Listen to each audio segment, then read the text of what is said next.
Digital më thot se këta po studiojnë dhe po marrin ekspert serb të protestave të zgjatura. Dhe kjo është një akt absolutisht anti-shqiptar dhe është një akt, po pse se morëve është kush erdhi me pa dosjet e kush erdhi me për dosjet gjykas lart?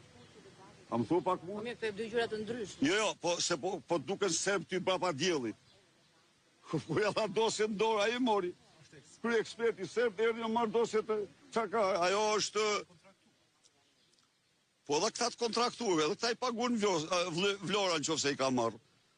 Edhe këta i paguën vlora. Po se tani vlora është dihet ajo, është agjente e përbashkët e Rams dhe Vučićit. Kjo është e njohur, e kam thënë që në fillimun. Që kur bëri udhëtimin e parë dhe mohoi, gjë të cilën që është të vërtetë e denoncuar kolegët e saj. Çfarë thotë? Shpreh shqetësim serioz se zhvillimet e vazhdueshme brenda zonës së mbrojtur Vjos-Nart dëshmojnë pasojat praktike të këtyre ndryshimeve ligjore dhe rreziqet që rezultojnë për zonat me vlerë ekologjike të njohur. Ndjek nga afër protestat paqësore masive të vazhdueshme në këtë drejtim. U bën thirrje autoriteteve shqiptare të vendosin menjëherë një moratorium për të gjitha procedurat e reja të pajisjes me leje, punimet të ndërtimit, ndërhyrje zhvillimore brenda zonave të mbrojtura, derisa të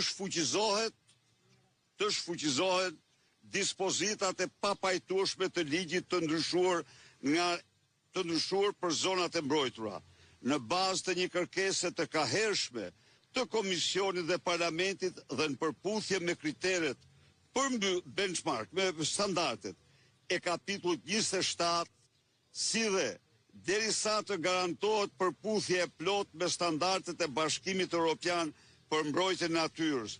Ne nënvizon se çdo projekt në këtë zonë duhet të nënshtrohet vlerësimit gjithëpërfshirës të ndikimit të mjedis, plotësisht në përputhje me standardet e BE-s, duke përfshirë një proces transparent të pjesëmarrjes publike me komunitetet lokale, shkencëtar dhe shoqërinë civile. Pra, çfarë ndodh? Ajo që kam deklaruar para jush. Në këtë procedurë, Edi Rama në mënyrë absolute ka shkelur nen për nen ligjin kombëtar dhe ndërkombëtar.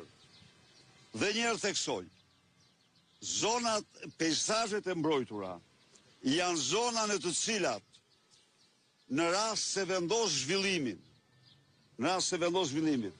do të bësh një vlerësim gjithëpërfshirës të dur.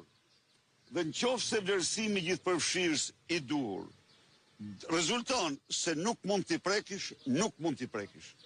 Në rast se vlerësimi gjithëpërfshirës i dur lejon që të avancosh me tej, je i detyruar të bësh vlerësimin e mjedisit, vlerësimin e thelluar të mjedisit, vlerësimin e habitatit, janë 4 shkallë në për cilat duhet kalosh. Asnjë prej tyre nuk ka respektuar Edi Rama. 0.